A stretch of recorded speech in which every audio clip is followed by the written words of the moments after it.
Regresamos al despertador. Max Puig está con nosotros, presidente de Alianza por la Democracia. Buenos días. Buenos días, Yulisa. Buenos días, Andrés. Y aprovecho para saludar a todas las personas que nos miran y nos escuchan en este momento. Muchísimas gracias por acompañarnos hoy, Max.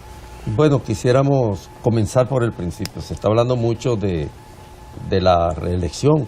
Ayer, el sábado, más bien, Gustavo Montalvo volvió a encender el avispero porque en unos tweets señaló que el presidente Medina no tenía intenciones de reelegirse y que no iba a estar ni un día más después del cumplimiento de su mandato y que el PLD debía mostrar caras nuevas.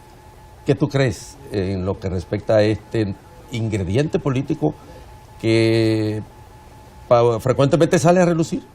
Sí, bueno, en primer lugar que no se puede creer en estas afirmaciones. No, y no se puede creer por lo que hizo el propio presidente Medina, que pasó 4 años diciendo que no optaría por la reelección y lo hizo, de manera que con ese precedente, lo que él diga o mande a decir, hay que tomarlo con pinzas. Si realmente no se puede tomar aquello como algo realmente valedero. Entiendo que ese tipo de manifestación en este momento tiene que ver con el desplome de la popularidad del propio presidente Medina. Es decir, es una forma de bajar los ánimos, es decir, bueno, por fin, bueno, sí, se cae la popularidad del presidente, pero no se preocupen, que su mandato es limitado. Es decir, es una forma de conseguir una cierta, hasta una cierta anuencia. De que lo ataquen menos. Sí, porque en definitiva él no se va a quedar ahí, entonces, bueno, es una forma también de reducir, si se quiere, reducir las críticas. El hecho mismo de que esta polémica, para llamarle así, o esta discusión, o este tema, esté siendo puesto también en primera plana por dirigentes del PLD o por altos funcionarios gubernamentales, también obedece al interés que tiene el gobierno de que se discuta cualquier tema que no sea la corrupción. Y que no sea Odebrecht. Que no sea Odebrecht, que no se hable de Punta Catalina.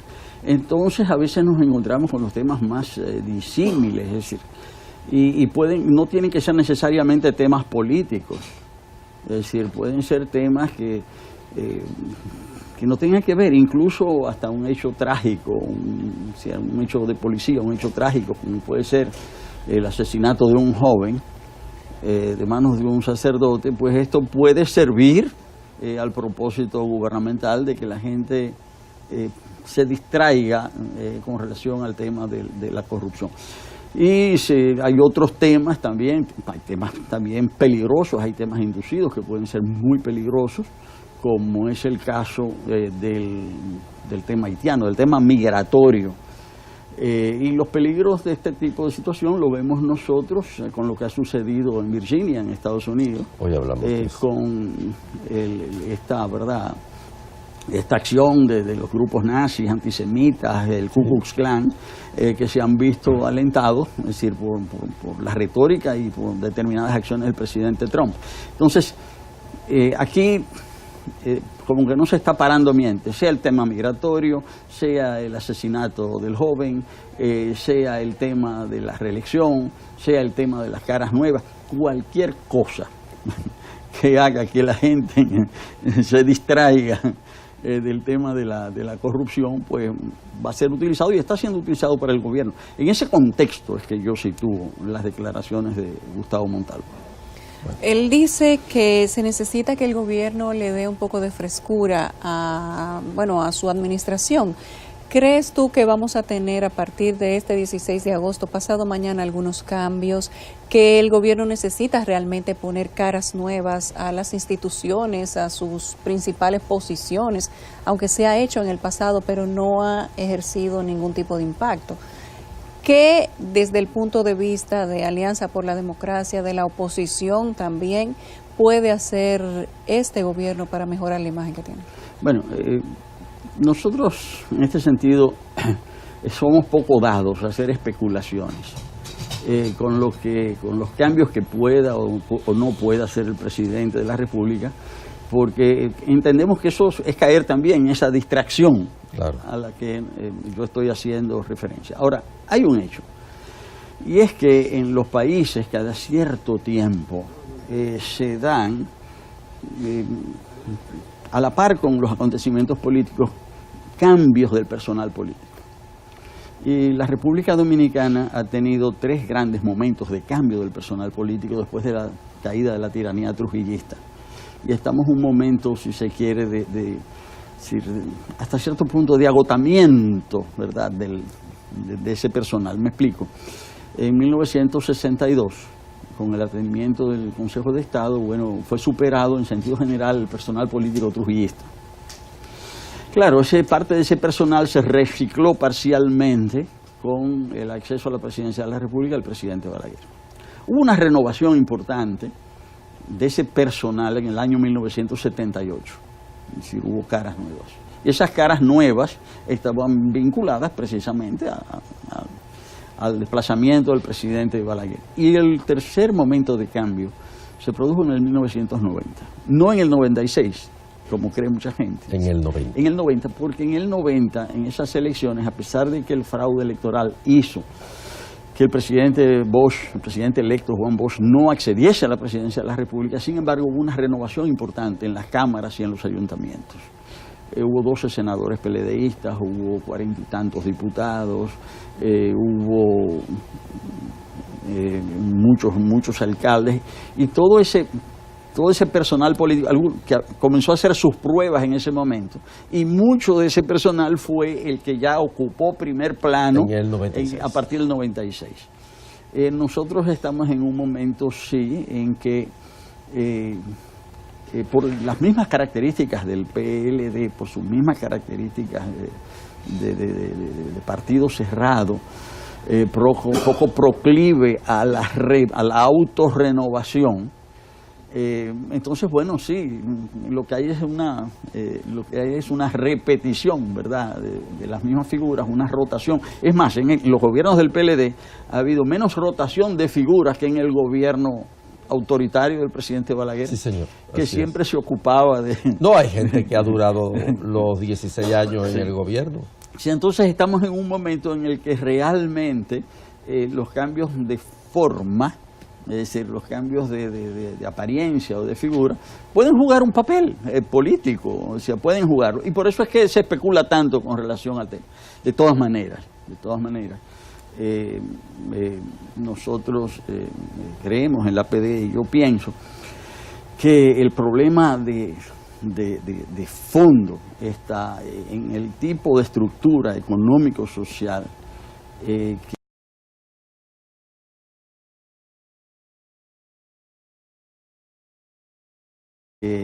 cuya reproducción propicia el PLD en el gobierno. Nosotros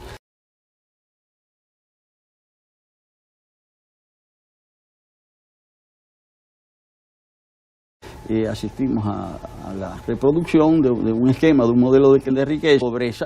Una cosa, el país, de alguna manera, a través de Marcha Verde, logró romper ese ciclo del inmovilismo social. No hay ninguna duda de que hay todo un espacio de cuestionamiento de la práctica política general, no solo en lo que respecta al partido oficial. Ustedes como partido de la oposición, Marcha Verde por este lado, ¿cuál es el objetivo y el límite tanto de Marcha Verde como de lo que pueden hacer los partidos políticos? Sí, bueno, voy a responder la pregunta, pero quisiera recordar algo. Dije, durante su primer mandato, el presidente Medina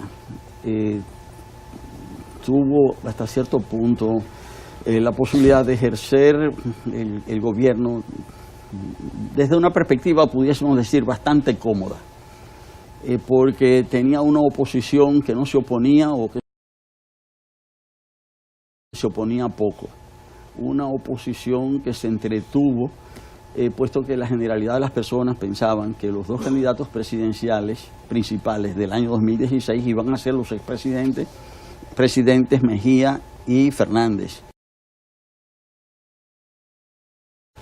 Y no fue así, es decir, todo aquello distrajo la oposición y eso le permitió al presidente Medina aplicar su plan en 3 fases de manera, yo diría que sin demasiados contratiempos. Y ese plan en 3 fases fue, bueno, tomar el control de su partido, desplazando al presidente Fernández del liderazgo. En segundo lugar, modificar la Constitución para permitir su propia repostulación. Y en tercer lugar, imponerse en las elecciones del año 2016. Él lo pudo aplicar. Y le salió todo bien. Bueno, yo diría que bastante bien, aunque ahora se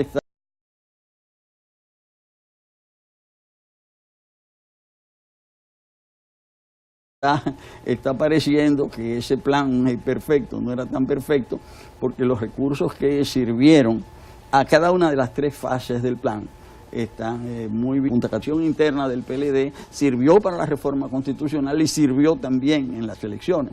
Sí. Entonces, todo aquello brotó, es decir, comenzó a hacerse a la luz a raíz de las elecciones del 15 de mayo del año pasado. Entonces, desde ese día, desde el 15 de mayo, yo diría que el presidente conciliar no puede ir a subir, es decir, muchos desvelos, es decir, está el hombre... Vamos a ver si lo concilia en los próximos 3 años. Yo no creo.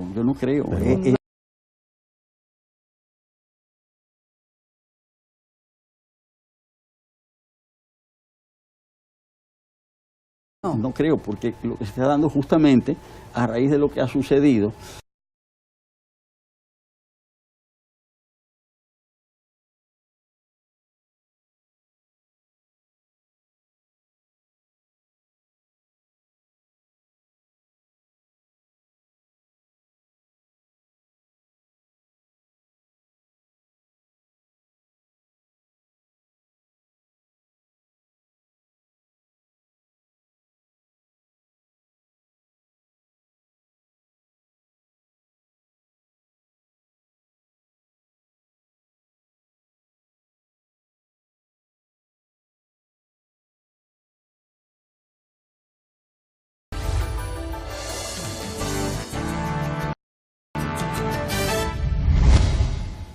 Bueno, continuamos aquí con El Despertador y la presencia de Max Witt, analizando los procesos políticos de la República Dominicana en este momento.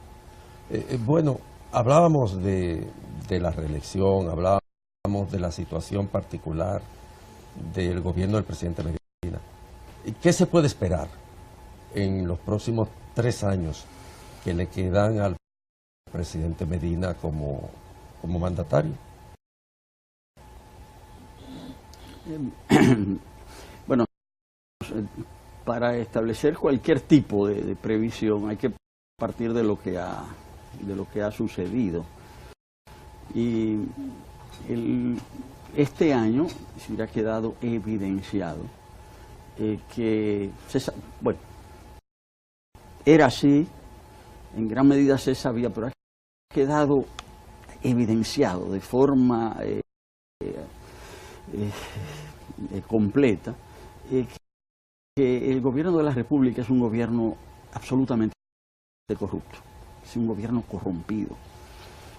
Y no se trata solo del caso de Odebrecht, es decir, que ese, diríamos, es el de mayor, donde las evidencias han aparecido con mayor fuerza. Si tomamos como referencia el 4%, por ejemplo, nosotros vemos lo siguiente, que tanto el presidente Fernández como el candidato Danilo Medina se opusieron al 4%. El presidente Fernández se opuso de manera tajante y en las elecciones del 2012 el candidato Medina planteó llegar al 4% de manera escalonada, es decir, primero un 3, un 4, que fuese progresivo. Pero la movilización popular obligó a los candidatos presidenciales de 2016 a firmar un acuerdo de que iban a ser ejecutorio el 4% desde el inicio de su gobierno. Entonces ahí el presidente Medina se montó en el carro del 4% y él lo ha venido presentando como si hubiese sido su iniciativa y como si los beneficios de ese 4% fuesen el resultado de sus programas particulares, cuando es todo lo contrario. Ahora, lo que sí el 4% ha permitido, indiscutiblemente, sus logros, es decir, en el sentido de, porque la extensión de los planteles escolares a todo el país es un logro indiscutible. Pero ese logro ha permitido el enriquecimiento ilícito de toda una serie de funcionarios que en realidad son delincuentes, es decir, son delincuentes políticos. Hoy día ha llamado la atención que el Ministerio de Educación ha hecho una investigación y ha determinado que hay un alto porcentaje, 3.000 y pico de maestros que son maestros fantasmas. Es decir, que no se sabe si son maestros o no son maestros, son personas que a lo mejor lo son, pero que no están trabajando. Pero y si se analiza la nómina administrativa del Ministerio de Educación, hay escuelas que tienen más conserjes que docentes. Sí. Hay escuelas que tienen más conserjes, y es una cosa impensable. Bueno, yo creo que ese es el signo del gobierno. Es un gobierno también que ha ejercido su función, como ustedes señalaban en la fase previa al programa, sobre base fundamentalmente propagandística. Es un gobierno mediático, es decir, se han vendido mucho el supuesto interés por el campo del presidente Medina, pero las primeras estadísticas ya donde se establece el balance, el crecimiento del Producto Interno Agropecuario, el PIB agropecuario para los años 2012-2014 reflejan que después de las visitas sorpresa, el ritmo de crecimiento del PIB agropecuario ha disminuido. Entonces, debería ser lo contrario, o sea, hay tal interés por el campo. Toda la inversión que se hace luego de una visita sorpresa. También es una inversión bastante inflada, porque cuando se comparan los porcentajes de inversión reales en el campo, no es cierto que los porcentajes actuales sean tan importantes como se pretende, pero independientemente del monto, el hecho es que en el gobierno, el primer mandato del presidente Medina disminuyó el ritmo de crecimiento del Producto Interno Bruto agropecuario. Entonces lo que vemos es que hay un buen aparato de propaganda, hay un costoso aparato de propaganda, hay miles de personas al servicio de eso, pero eso no necesariamente se traduce en desarrollo. En el desarrollo. Por otro lado, el esquema mismo sobre el cual se ha montado el gobierno del presidente Medina en su primer y en el inicio de su segundo mandato, va dentro del marco de ese modelo de crecimiento económico con injusticia social al que yo hacía referencia hace un momento. Sí. Hay crecimiento de la riqueza, hay concentración de la riqueza, hay reproducción de la pobreza y hay un incremento de la desigualdad. Ahora, todo ese modelo de crecimiento sin equidad, de crecimiento económico sin equidad, se ha venido sustentando de manera creciente en el endeudamiento interno. Se le ha venido metiendo, para decirlo de una forma muy gráfica, se le ha venido metiendo aire a la vejiga. Y está subiendo y está muy bonita. Ahora, ¿cuánto aire más aguanta la vejiga? Es decir, tiene ese crecimiento real pero injusto y que empobrece, tiene tiempo de vida marcado. Entonces, los próximos 3 años del mandato, es decir, van a ser los años donde justamente es muy probable que estalle la vejiga. Entonces, ese elemento hay que tomarlo muy en cuenta para juzgar lo que puede ser el derrotero de los próximos años. Y quiero poner el ejemplo, un ejemplo que es un ejemplo vívido. Es el caso de la deuda social. Hoy está programada ahora a las 10 de la mañana, una nueva manifestación de los antiguos trabajadores cañeros.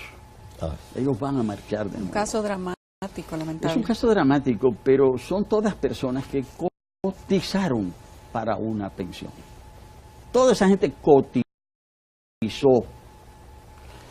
Y su situación viene del cierre, su situación actual, viene del cierre de los ingenios azucareros que se produjo fundamentalmente en el primer gobierno del presidente Fernández. Fernández. Su sistema de cotización está enmarcado en Viejo modelo. en el régimen del antiguo IDSS. Sí. Y esas personas están pidiendo, si estamos en 2017, están pidiendo desde hace cerca de 20 años una miserable pensión de 5.000 pesos. Y son personas que cotizaron, no es que están pidiendo una dádiva, es que tienen el derecho a una pensión miserable. Además tuvieron una retención que no se les ha devuelto. O sea, realmente, entonces, lo que está sucediendo en la República Dominicana hay que verlo a la luz de esa situación. Y pues estoy poniendo como ejemplo el caso de los trabajadores cañeros, pero está el ejemplo de cerca de 100.000 veteranos de las Fuerzas Armadas y la Policía Nacional que también están reclamando, o sea, no solamente esa pensión miserable, sino que tener acceso al sistema de seguridad social. Un sistema de seguridad social que es profundamente injusto, o sea, que no es verdad que es solidario, que no es verdad que es universal. Y es bueno decir eso al cabo de este primer año, del fin del primer año de mandato del presidente Medina, porque en 5 años el sistema de seguridad social de la República Dominicana ha estado estancado. En estos Totalmente. 5 años, en los 5 años que acaban de transcurrir. Y cuando se dice que hay 80% de las personas que tienen ya acceso a un seguro de salud, no al sistema de seguridad social, porque en el régimen de pensiones el porcentaje sigue estando en menos del 30% de la población económicamente activa. Pero cuando se señala que el 80% de la población tiene acceso a al seguro familiar de salud, se obvia el hecho que de ese 80%, menos del 30%, un 30 y un 50, menos del 30% responden al régimen contributivo, igual que el número de personas afiliadas al sistema de pensiones, y que el 50% corresponden al sistema solidario, es decir, al régimen solidario. Ahora, ¿cuánto recibe SENASA por la atención de cada una de las personas que están inscritas en el sistema solidario? La 1/4 parte de lo que recibe cada una de las ARS para el servicio de los afiliados del régimen contributivo. Sí, eso es terrible. Entonces, que es real, que es real la atención de salud se puede ofrecer, que tenga algún sentido, que valga la pena, cuando esa atención apenas lo que está destinado para ella es alrededor de 200 pesos por persona por mes. Y a la luz de eso es que hay que ver entonces, es decir, qué puede... Nosotros tenemos cuáles son las compañeros que dicen perspectivas. que las ARS son una especie de negocio mafioso en contra del sistema de pensión, en contra del sistema de salud de los dominicanos y que son un asalto al Estado. Bueno. Que quizás debería tener un poco más de explicación y de análisis profundo. Pudiésemos hablar de eso en alguna otra ocasión, si quieren. Bueno, gracias a Max Puig por haber estado con nosotros. Siempre es agradable recibirlo aquí. A ustedes, gracias por habernos acompañado. Andrés y yo nos despedimos por el día de hoy, pero regresamos mañana a la misma hora. Los dejamos en